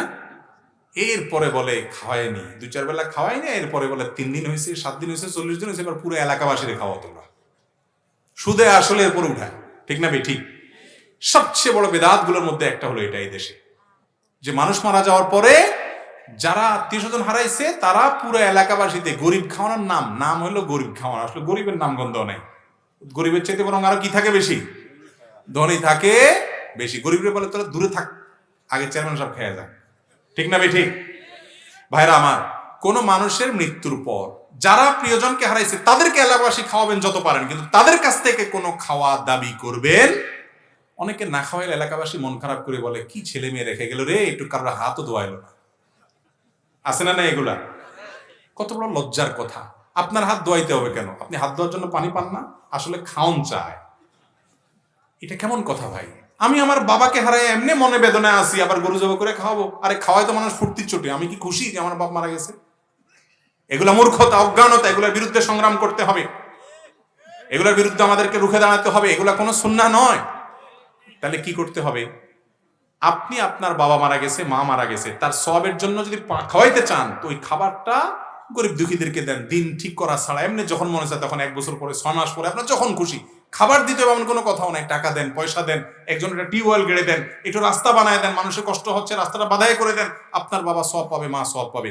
ওই তামাশার খানা আনুষ্ঠানিকতা খাওয়ায়েন না। যারা পড়ালেখা জানেন, নেট গুগল বুঝেন, তারা শ্রাদ্ধ লিখে শ্বাস দিবেন, তালিব সরকলা আকার দয়ের পিঠে বড় ধ শ্রাদ্ধ, এরপরে লেখা আসলে দেখবেন আমাদের হিন্দু ভাই বোন যারা আমাদের সমাজে আছেন আশেপাশে, হিন্দু ধর্ম মতে শ্রাদ্ধ বলতে একটা কথা আছে, সেটা কি? সেটা হলো কোনো মানুষ মারা গেলে হিন্দু ধর্ম মতে ওই ব্যক্তি যে মারা গেছে তার তরফ থেকে তার আত্মীয় স্বজনরা, এলাকাবাসী এবং সবাইরে খাওন না দিলে ওরে নাকি স্বর্গে খাওন দেয় না। এটা তাদের ধর্মের কথা। তো আল্লাহ জানে ওখান থেকেই কি মুসলমানদের মধ্যে এটা ঢুকলো কিনা। তাহলে কোরআন হাদিসে কোথাও এরকম কোনো কথা নাই যে কোনো সাহাবীর বাপ মারা গেছে বা নবী করিম সাল্লাল্লাহু আলাইহি সাল্লাম মারা গেছেন, মদিনাবাসীকে সাহাবীরা খাওয়াইছেন, এরকম কোনো হাদিস পাওয়া যায় না। ইসলাম হলো কোরআন হাদিসে মানার নাম। বাপ দাদা কি করছে, সারা দেশে মানুষ কি করে, এটা করার নাম ইসলাম না। মান হলে সুন্নাতের পক্ষে দাঁড়াতে হবে, বেদাতের বিরুদ্ধে মানুষকে বোঝাতে হবে। চেষ্টা করবো না ইনশাআল্লাহ। কিন্তু এটা কেউ মানতে পারে না। আমার নিজের দাদি মারা যাওয়ার পরে আমার চাচাতো জ্যাঠাতো ভাইরা আমাকে ফোন দিয়া বলে, ভাই আমরা তো সব বুঝি মাসালা, এখন এলাকা বলতে একটা কথা, কি করা যায়? তা আমি বলি, এলাকাকে পরিবর্তন কে করবে? আমরা যদি সবাই স্রোতে গা ভাসাই। মুসলমান হিসাবে ইসলামের নামে অন্য ধর্মের মানুষের কালচার নিয়ে আসলে কিয়ামতের ময়দানে সওয়াবের পরিবর্তে গুনাহ হবে। অতএব সাবধান হবে না ইনশাআল্লাহ। কে কি বললো আমার দেখার দরকার না, আমি কোরআন হাদিস অনুযায়ী চলবো। আমার যদি কেউ প্রমাণ দিতে পারে, আপনি বলবেন আমি মুসলমান, কোরআনে অথবা হাদিসে আমার নবীজি মারা গেছেন, আবু বকর মারা গেছেন, ওমর মারা গেছেন, ওসমান মারা গেছেন, আলী মারা গেছেন, আয়েশা মারা গেছেন রাদিয়াল্লাহু আজমাইন, এত সাহাবীরা মারা গেছেন, তারা কি কেউ মারা গেলে সবাই এরকম খাওয়াইতো কিনা? যে তারা করে থাকতো 100 বার আমি করবো, আমি তাদের অনুসারী। তারা কেউ করতো না, আমি করতে পাইলাম, ওইটাই শ্রাদ্ধ হিন্দুদের, ওইটা তুমি করতে পারি মুসলমান। কিন্তু ওইটা আমাদের দেশে কি হয়ে গেছে প্রচলিত। এমন কোন গ্রাম নাই বাংলাদেশে যে গ্রামে এটা হয় না, ইল্লা মান রাহিমা রাব্বি। আপনারা সাবধান হবেন তো ইনশাআল্লাহ। এরপরে প্রশ্ন হলো, সাধারণ কোন ব্যক্তি মারা গেলে তার নেক আমলের রাস্তা বন্ধ হয়ে যায়, কিন্তু তার পরিবার হতে কি আমল করলে সে মৃত ব্যক্তির আমল নামায় সওয়াব যোগ হয়? অনেকগুলো আমল আছে, আমি সংক্ষেপে বলি, একেবারে শেষের দিকে চলে আসছি, আর 2-4 মিনিটের ভিতরে শেষ করব। নাম্বার 1, কোন মানুষ মারা গেছে, তার তরফ থেকে সবচেয়ে বেশি উপকার হবে আল্লাহর কাছে যদি দোয়া করেন, আল্লাহ আমার বাবাকে, আমার ভাইকে, আমার চেনা অচেনা যে কোনো মানুষ মারা গেছে তার নাম ধরে আল্লাহ আপনি তাকে মাফ করে দেন, আল্লাহ তার প্রতি রহম করেন, তার জন্য ইস্তেগফার করবেন, ক্ষমা প্রার্থনা করবেন, এটা হলো সবচেয়ে বেশি উপকারে আসবে। 1 নাম্বার 2, ওই ব্যক্তির তরফ থেকে দান করবেন। এই যে একটু আগে বললাম, নির্দিষ্ট দিনক্ষণ বা খাওয়ানোর কোনো আনুষ্ঠানিকতা হিন্দুদের অনুসরণ করে বা বেদাতের অনুসরণ করে করবেন না। কি করবেন? তার পক্ষ থেকে মসজিদে দেন, মাদ্রাসায় দেন, গরিবকে দেন, দুঃখী দেন, অভাবীকে দেন, দান করবেন। আল্লাহ এই 50টা টাকা দিলাম, আমার বাবা মারা গেছেন, তার তরফ থেকে সওয়াবটা তার আমলনামায় দিও, আমার মায়ের জন্য, আমার ভাইয়ের জন্য, আমার স্ত্রীর জন্য, স্বামীর জন্য, সন্তানের জন্য দান করবেন, তার আমলনামা আল্লাহ সওয়াব জমা করে দিবেন। তাহলে 1 নম্বর হলো দোয়া, 2 নম্বর হলো কি? দান করা। এই দুইটা হলো সবচেয়ে মৌলিক কাজ। এর পাশাপাশি তার পক্ষ থেকে উমরা করা যায়, হজ করা যায়, তার পক্ষ থেকে নফল রোজাও রাখা যায়, হাদিস দ্বারা প্রমাণিত। এই আমলগুলো বেশি বেশি করবেন। এরপরে প্রশ্ন, ছেলে মেয়ে জন্ম হওয়ার কতদিনের মধ্যে আকিকা দেওয়া উত্তম? পশুর মাংস বন্টন করে দিতে হবে নাকি রান্না করে পাড়া প্রতিবেশী গরিব সবাইকে একত্র করে খাওয়াই দিতে হবে? যদি শিশু জন্ম হয় 7 নম্বর দিনে আকিকা করা সুন্নাত। কয় নম্বর দিনে? 7 নম্বর দিনে।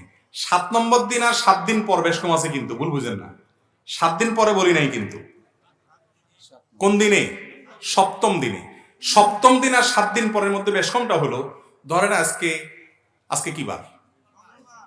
মঙ্গলবার। সন্ধ্যা শুরু হয়েছে সোমবার দিন যে সন্ধ্যা, মঙ্গলবার দিন যে সন্ধ্যা, তাহলে আজকে বুধবার।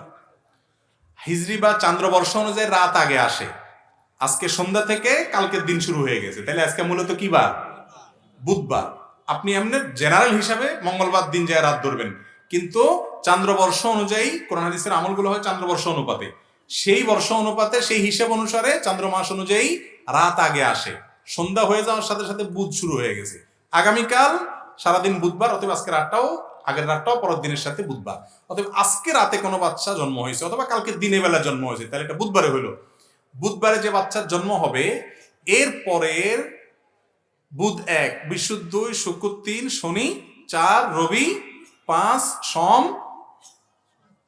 6, মঙ্গল হবে কি 7। তাহলে একটা পলিসি শিখাই দিই, যেই বারে জন্মগ্রহণ করছে পরের সপ্তাহের আগের বারটা হবে সপ্তম দিন। কথা কি বুঝাতে পারছি? শুক্রবারে জন্ম নিছে, তাইলে সপ্তম দিন কি বার হবে? বৃহস্পতিবার।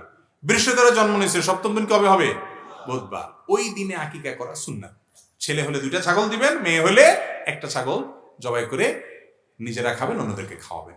যদি এটা করতে না পারেন, 7 নম্বর দিন ভেজালে ছিলেন, বাচ্চা এখন হাসপাতাল থেকে বের করে আনতে পারেন নাই, কোনো ঝামেলা হয়েছে, 14 নম্বর দিনে করবেন। সেটাও না পারলে 21 নম্বর দিনে করবেন। এটাও যদি না পারেন, এরপরে যে কোনো দিন সমান, আর কোনো দিনক্ষণ নাই। কিন্তু এই 3টা রাখতে পারলে ভালো, সবচেয়ে উত্তম হলো 7 নম্বর দিনে। যদি একান্ত না পারেন পরে করলেও হয়ে যাবে, কিন্তু এই দিনগুলোতে করা উত্তম। এখন কথা হলো আকিকার গোশত কি করবেন?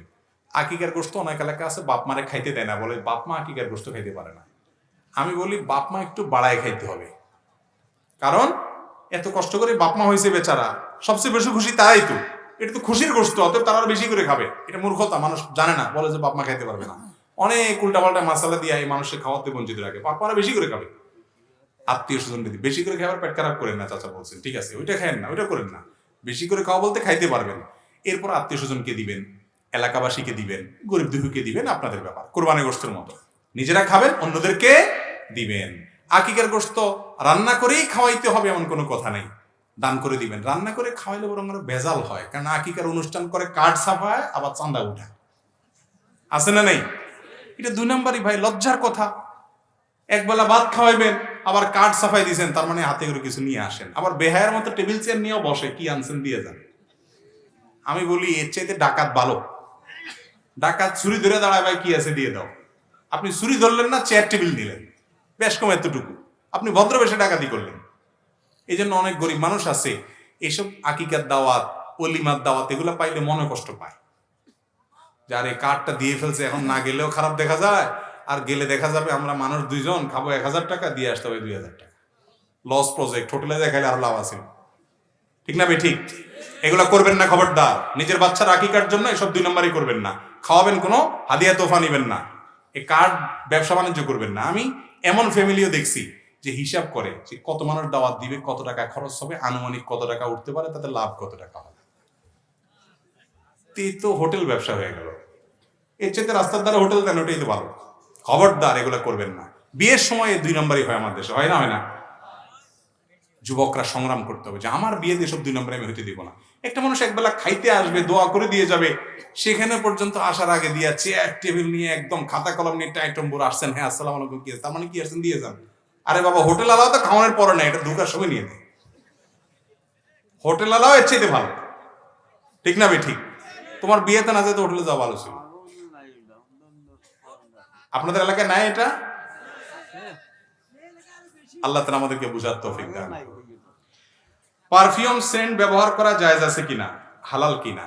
দেখেন, পারফিউম বা সেন্ট এটা ব্যবহার করা জায়েজ আছে কিনা, অনেক উলামায়ে কেরাম এটা নিষেধ করেন, অনেক উলামায়ে কেরাম অনুমোদন দেন, জায়েজ বলেন। যারা জায়েজ বলেন তাদের মতটাই অধিকতর যুক্তিযুক্ত এবং দলিল সমৃদ্ধ আমার কাছে মনে হয়। পারফিউমের মধ্যে অ্যালকোহল আছে। অ্যালকোহল সাধারণত যেটা মানুষ পান করে মাদক হিসাবে, সেটা হারাম, এবং সেটার পাকনাপাক হওয়া নিয়ে ওলামাদের মধ্যে আকওয়াল আছে, নানা মত আছে। তবে এই পারফিউমে যেই অ্যালকোহল দেয়, এটা এক প্রকার কেমিক্যাল, এটা খাবারের অ্যালকোহল না, মাদক না, মাদকের অ্যালকোহল না, এটা এক প্রকার কেমিক্যাল। এই কেমিক্যালের অ্যালকোহল আর অ্যালকোহল এক না, এটা হলো প্রথম কথা। দ্বিতীয় কথা হলো এটা কোনো হারাম উপাদান দ্বারা তৈরি, বিধায় এটা মূলগতভাবে হারাম এরকম কোনো প্রমাণ নাই। তৃতীয়ত কথা হলো এটা স্প্রে করার পর বাষ্প হয়ে অ্যালকোহলটা চলে যায়। এর নানা কারণে এটা ব্যবহার করলে হারাম হবে, নাজায়েজ হবে, গুনাহ হবে আমি মনে করি না, যদি অনেক রকম নিষেধ করেন।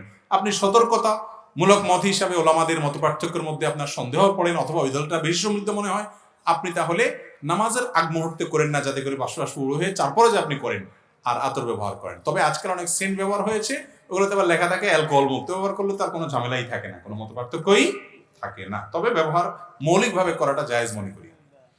মেয়েদের যখন পিরিয়ড চলে তখন তারা নাপাক থাকে, নাপাক থাকাকালীন তাদের নামাজ হয় না। এখন প্রশ্ন হলো, আল্লাহর দরজা তো বান্দার জন্য সব সময় খোলা, পিরিয়ড হলে সে আল্লাহকে কোন উপায়ে ডাকবে? চমৎকার একটা প্রশ্ন।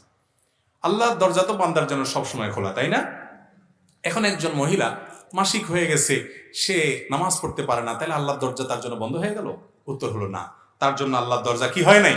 বন্ধ হয় নাই। বরং একজন নারী পিরিয়ড অবস্থাতেও আল্লাহর সাথে সম্পর্ক নিবিড় করতে পারে। কিভাবে? নাম্বার 1, দোয়া করতে পারেন, দোয়ার মাধ্যমে আল্লাহর সাথে কানেক্টেড থাকতে পারেন। যে কোনো জিকির করতে পারেন, এটার মাধ্যমে আল্লাহর কাছে কি করতে পারবেন? কানেক্টেড থাকতে পারবেন। তিনি ইসলামিক বই পুস্তক পড়তে পারেন, একটা ইসলামের কথা মানুষকে বলতে পারেন, দুরুদ পড়তে পারেন, হ্যাঁ, যত প্রকার জিকির আছে সব প্রকার জিকির, আল্লাহ লা ইলাহা ইল্লাল্লাহ সুবহান সব করতে পারেন। অতএব আল্লাহর সাথে কানেক্টেড হতে কোনো অসুবিধা নাই। কালিমায়ে শাহাদা পাঠ করতে পারেন, লা ইলাহা ইল্লাল্লাহ জিকির করতে পারেন। এই অবস্থাতে যদি তার ঈমান হারা হয়ে যায়, তাহলে ঈমান হারা হইতে ঈমান কালিমা পাঠ করতে করতে যেতে পারেন। যে কোনো আমল, সকাল সন্ধ্যা দোয়া জিকিরগুলো করতে পারেন, রাতে আমল করতে পারেন, দুরূদ শরীফ করতে পারেন, এবং যেগুলো ওজিফামূলক দোয়ামূলক আয়াত সেগুলো দোয়া হিসাবে পড়তে পারেন।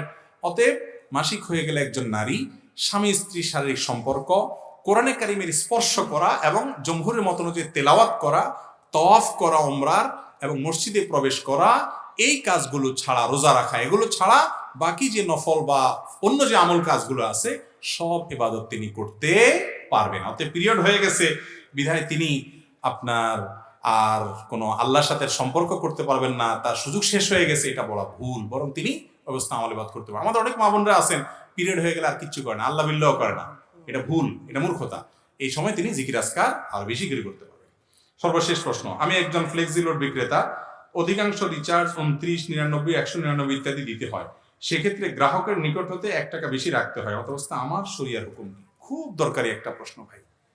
এর আগে অনেকে প্রশ্ন করেছেন, উত্তরটা কোনো কারণে দেওয়া হয়নি। ফ্লেক্সিলোডের ব্যবসা বা এই জাতীয় ওই টপ আপের ব্যবসা বা মোবাইল রিচার্জের ব্যবসা যারা করেন, যেহেতু অফার থাকে 99 টাকা, ওই 29 টাকা, আপনার এত টাকা, ওখানে 1 টাকা কম থাকে অনেক সময়। এগুলো কোম্পানিগুলোর মার্কেটিং পলিসি, 1 টাকা কম লেখে যাতে মানুষ 30 মনে না করে, ও 29 তাহলে 2 ঘরে আছে। এগুলো তাদের মার্কেটিং পলিসি, হয়তো বা অন্য কোনো কারণে তারা করেন। কিন্তু আপনি একজন মোবাইলের আপনার এজেন্ট হিসাবে আপনি যে গ্রাহককে রিচার্জ করে দিচ্ছেন, সে তো 30 টাকা দিচ্ছে, 29 টাকা তো খুচরা থাকে না, 99 টাকা দিচ্ছে না, সাথে 100 টাকা দিচ্ছি।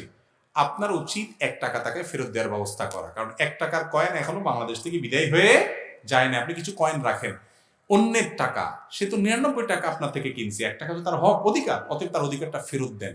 আপনি কিছু কয়েন রাখেন। আপনি যদি না রাখেন, চালাকি করেন, তাহলে করতেই পারেন, আপনি বলবেন ভাই আপনি 99 টাকা ভাঙতি দেন, ওই বেচারা দিতে পারবেন না, আপনি জানেন, এই ফান্দে আপনি 1 টাকা দিলেন মেরে। এটা তো সহজ। কিন্তু যে মুসলমান, সে আল্লাহকে ভয় করবে যে না, আমি 1 টাকা তার ফেরত দেবো কয়েন। অনেকে নিতে চাইবে না, ঠিক আছে, তাহলে এটা আপনার জন্য হালাল, সে নেয় নাই। আবার অনেকে আছেন, বিশেষ করে দেশের বাইরে বিভিন্ন ইয়েতে, মিডল ইস্টে অনেক প্রতিষ্ঠানে আমি দেখেছি যে এই জাতীয় অফার টফার থাকলে ওই দোকানদারে, সুপার মার্কেটের মালিকরা তারা চকলেট রাখে। আমার দেশেও আছে, চকলেট রাখে। যদি 1 টাকা চকলেট আমাদের দেশে মনে এখন আর পাওয়া যায় না, যদি পাওয়া যায় আর কি, তাহলে ওইরকম কিছু একটা রাখবেন, যেটা পাওয়া যায় সেটা রাখবেন, নাহলে কয়েন রাখবেন। যদি দেখা যায় কয়েনও পাওয়া যায় না, তাইলে ওই লোককে বলবেন ভাই আমি কয়েন চেষ্টা করছি, আমার কাছে নাই বা শেষ হয়ে গেছে, আপনি হয় 99 টাকা দেন, আর নাহলে 1 টাকার দাবি ছেড়ে দেন। সে ছেড়ে দিলে ভিন্ন কথা। অর্থাৎ 1 টাকা হোক, পরিমাণ অল্প হোক, এটাও কিয়ামতের দিন অনেক বড় কিছু হতে পারে। এই জন্য কোনো মানুষের 1 টাকাও আমি অন্যায়ভাবে আমার পেটে ঢুকাবো না। লা ইয়াহিল্লু মালু ইমরিইন মুসলিমিন ইল্লা বিতিবি নাফসিহি, নবীজি বলেছেন যে কোনো মানুষের টাকা তার সন্তুষ্টি ছাড়া নেওয়া জায়েজ না। এই জন্য এটা নিতে হলে তাকে বলে কয়ে সন্তুষ্ট করে তারপরে তার কাছ থেকে নিতে হবে ইনশাআল্লাহ। আর না হলে ক্লিয়ার কাট লিখে দিতে হবে ভাই আমার কাছে ভাঙতির ব্যবস্থা নেই, আপনি নিজে উদ্যোগে দেন। না হলে তার কাছ থেকে ক্লিয়ারেন্স নেওয়ার চেষ্টা করতে হবে। অনেক সময় দেখা যায় অনেক গ্রাহক তার অ্যাটিটিউড দ্বারাই বোঝায় দেয় যে 1 টাকা তারা লাগবে না। তো এটা দ্বারাও যদি আপনি বুঝতে পারেন যে সে আসলে ডিমান্ডই নাই তার, বা নিবেই না, তাহলে ভিন্ন কথা। কিন্তু চেষ্টা করতে হবে আপ্রাণ, যাতে করে কারোর হক না থাকে। আল্লাহ তাআলা আমাদের সবাইকে সব ক্ষেত্রে হক হালালি চলার তৌফিক দান করুন। এরপরে প্রশ্ন হলো, হুজুর আজকের বিশ্বকাপ ম্যাচে সৌদি আরব জিতেছে, একজন মুসলমান হিসাবে কি এটার কারণে খুশি হওয়া উচিত নয়? আজকের খেলা সৌদি আরব জিতছে, এজন্য মুসলমান খুশি হতে চায়। আহারে মুসলমানের জয় এবং পরাজয়, সফলতা এবং ব্যর্থতা, এটা খেলার মতো ফালতু জিনিসের উপরে নির্ভর করবে। সৌদি আরব কেন, সব মুসলমান দেশগুলো যদি বিশ্বকাপ জিতেও যায়, তাতে ইসলাম জিতবে না ভাই। আর যদি সব ম্যাচে হেরে যায়, তাতে ইসলাম হারবে না। মুসলমানের সফলতা হলো শয়তানের শয়তানি ধরতে পেরে এসব চক্রান্ত থেকে নিজেকে বাঁচিয়ে রেখে আল্লাহর গোলামি করতে পারার মধ্যে। মুসলমানের ব্যর্থতা হলো শয়তানের ফাঁদে পা দেওয়ার মধ্যে। ও যুবক, তুমি যে খেলার পেছনে সফলতা খুঁজছো, এটা নিয়ে আমার আশঙ্কা হচ্ছে যে শয়তানের ফাঁদে তুমি পা দিয়ে ফেলেছো। তুমি অজাগায় সফলতা খুঁজছো। আল্লাহর অবাধ্যতা যেখানে হয়, হারামের রমরমা যেখানে, জুয়া যেটাকে ঘিরে গোটা দুনিয়ার মানুষের মধ্যে উন্মাদনা ছড়িয়ে যারা মুসলমানদের ইমানি চেতনাকে ধ্বংস করে দিচ্ছে, সেটিতে সৌদি আরব কেন, গোটা পৃথিবীর সমস্ত মুসলমান দেশ যদি অংশগ্রহণ করে তাতে কিছু একটা ঘটায়ও ফেলা ইসলামের চুল পরিমাণ লাভ হবে না, বরং মুসলমানদের লাভ হবে তখন যদি তারা আল্লাহর গোলামি শিখে কোরআন এবং হাদিসের পথে আসে এবং গোটা পৃথিবীর সবকিছুর বিনিময়ে ত্যাগ করে যদি সে এই পথে থাকতে পারে। এটাই তার চ্যালেঞ্জের জায়গা। কারণ শয়তানের সাথে আমাদের যে লড়াই শুরু হয়েছে, এই লড়াইয়ে শয়তান আমাদেরকে আখিরাত ভোলাতে চায়। বিশ্বকাপ দিয়ে, নানা আয়োজন দিয়ে, নানা আসর দিয়ে আমরা এই উন্মাদনায় থাকবো, আমরা এই উৎফুল্লতায় থাকবো। কওমে আদ এরকম ছিল, কওমে সামুদ এরকম ছিল। আল্লাহর গজব তাদেরকে শেষ করে দিয়েছে। তারা আখিরাত ভুলে গেছে, তারা আল্লাহকে ভুলে গেছে, তারা সালাত ভুলে গেছে, তারা তাদের দায়িত্ব ভুলে গেছে, তারা দুনিয়ার চাকচিক্যের পেছনে তারা হাবুডুবু খেয়ে গেছে, এগুলোর পিছনে মাতলামি করেছে, উন্মাদনা করেছে। আজ আমরা অনেকটা সেদিকেই চলে যাচ্ছি। ও মুসলমান, তোমার আবেগ এত সস্তা? তোমার আবেগ কোথাকার কোন ভিনদেশি, মুসলিম অমুসলিম, এমনকি মুসলিম হলেও কোথাকার কি খেলাধুলার জন্য তোমার আবেগ ব্যয় করছো?